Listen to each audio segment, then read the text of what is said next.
welcome to a Christmas tradition video. Now last year I did a few little videos on the Christmas playlist of different traditions around the world, which included the pooping log from Catalonia and the Christmas spider from Ukraine. These are handmade on a site on eBay, and I bought 2 more this year for my Christmas tree because they are absolutely gorgeous. And I will link her eBay profile down below. So if you want to buy anything, please tell her this is where you got it from, because I think it'll just make a day. And it'll make mine if you go to buy something.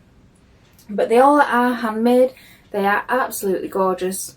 But today we are having not just 1, not just 2, not just 5, but quite a few different snippets of Christmas traditions from around the world. And this is both traditions, but it is some superstitions as well, because I always find them very, very interesting and quite funny.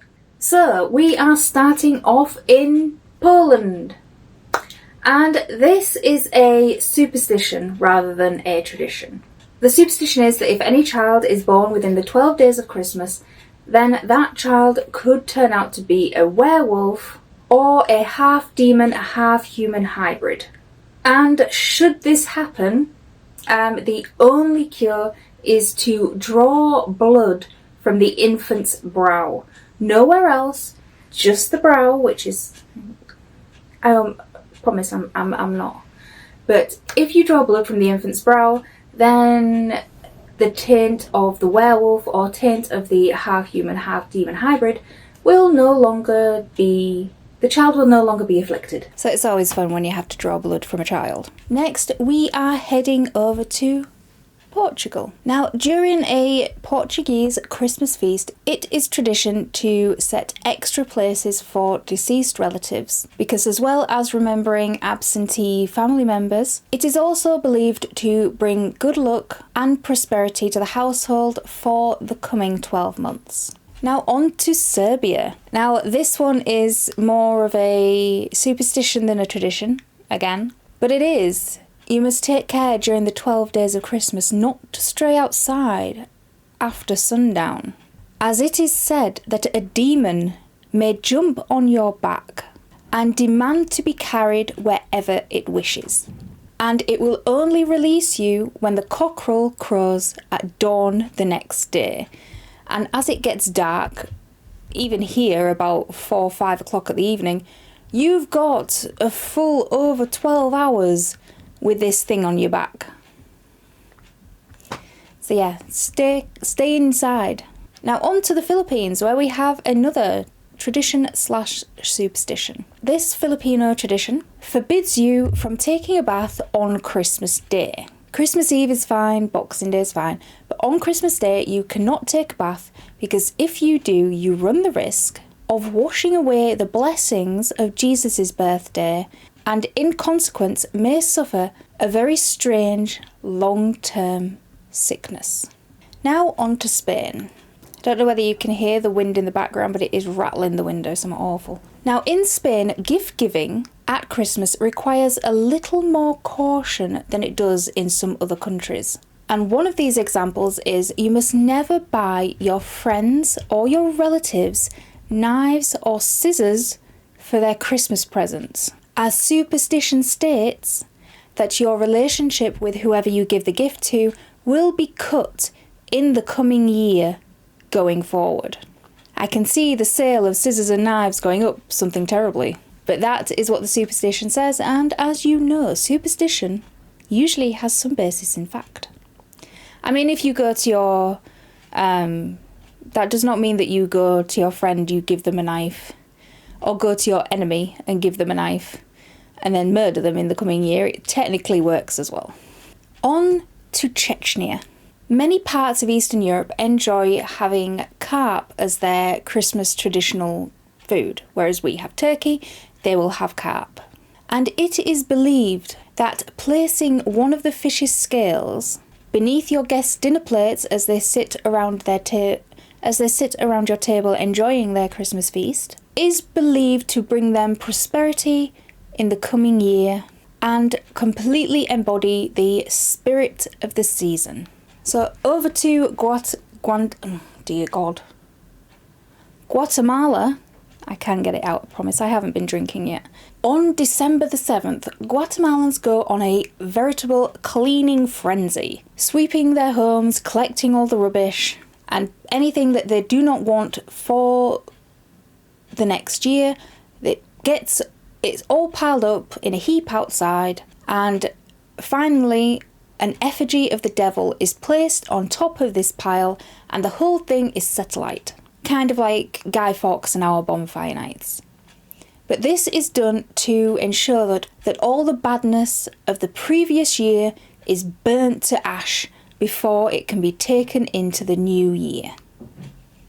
I quite like the idea of that. Not that I will be putting a bonfire in my street, but I see the thought process behind it. Not to leave America out, we're heading there next. Now this is not a tradition, it is more of a superstition / myth. And this myth originates in Appalachia. Appalachia? It's an Appalachian myth. I hope I said that right. As most things are when you talk about superstition, usually it either comes from there, is around there, or people go there. And this myth states that if an unmarried woman visits a hog pen at midnight on Christmas Eve and hears an old hog grunting first, then in the new year she will marry an old man. However, if said young woman goes to visit the hog pen and the first pig that she hears grunting is a young one, then in the coming year she will marry a young man instead. And considering some of my exes, I would say they came straight from the pig pen themselves. We love throwing shade on this channel. But it could the basis in this myth could be why people say all men are pigs. But don't worry, lady. Don't worry, single ladies. There are always more pigs in that pen. You just got to hear them grunting on Christmas Eve. See which one you get.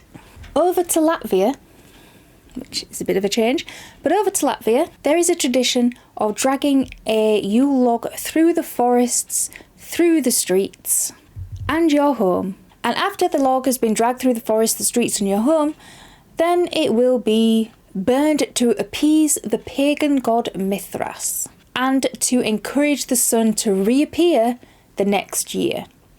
That might be why we hardly get any sun, because here in England we have forgotten our pagan gods. Now, speaking of England, because I live there and I can't let a video go without sneaking in a little tradition of ours, there is a Christmas tradition that is well known in some circles and not known in others, and that is hoodening. So this is a folk custom. Originally, I can find its origins only to Kent, but it is sort of dotted around the country. But my research, it took me to Kent, so that's where I'm taking you. And this tradition entails the use of a wooden hobby horse known as a hooden horse, and this is mounted on a pole and carried by a person hidden under a sackcloth. And this is a tradition performed around Christmas time by a group of farm labourers. Traditionally, they would form into teams to accompany the hooden horse on its travels around the area. And although the makeup of some of these groups, it did alternate and change, the running thing was that it included someone to carry the horse, obviously, a leader, a man in female clothing known as a molly, and several musicians. The team would then carry the hooden horse to local houses and shops where they would expect payment for their appearing there. It sounds quite fun, and that's one I think they should bring back if they aren't doing it already. Up north they don't do it, so I don't know whether they still do it down south. People who live in the south, you will have to tell me in the comments. Does that still happen? Is that still a thing? But we are ending over in Mexico. Now you think Mexico, you think tradition, you think Day of the Dead. Which, yeah. But this is a Christmas one, and this is quite fun.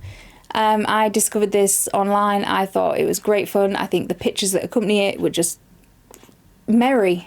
It's fun. And this is the Mexican Night of the Radishes. And it was introduced by the Spanish when they went to Mexico and they did what they did in South America, which was no different to what us and everybody else was doing in North America. And it is held in the city of, I am going to butcher this, I'm so sorry, but I am going to butcher it. Osaka's a Japanese, isn't it? Oaxaca. It's spelled Oaxaca.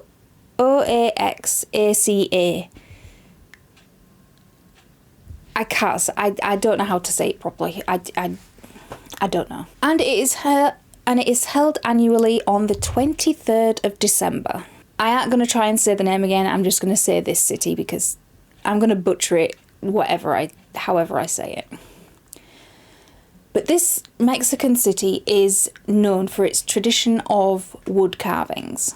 And farmers began to carve radishes into figures as a way to attract customers' attention at the Christmas markets. And yeah, they do that over here as well. We get little wooden carvings in between all the food. And this Christmas market was held in the middle of the square on the 23rd of December. And in the year 1897, the city instituted the formal competition. Because this became such a big thing, going forward, the government had to allocate land to grow the radishes specifically for this event, and had to supervise their growth and their distribution to all the people competing. Because this event has grown so much, it usually has thousands of spectators and many, many competitors. So they have to have as many fields as possible for that. Now, since the radishes wilt soon after being cut, the works can only be displayed for a couple of hours at the most. Not even days, not weeks, hours. Which has led to some very, very long lines of people wanting to see them. But given some of the pictures that I am going to put up here right now, they truly are works of art of their own.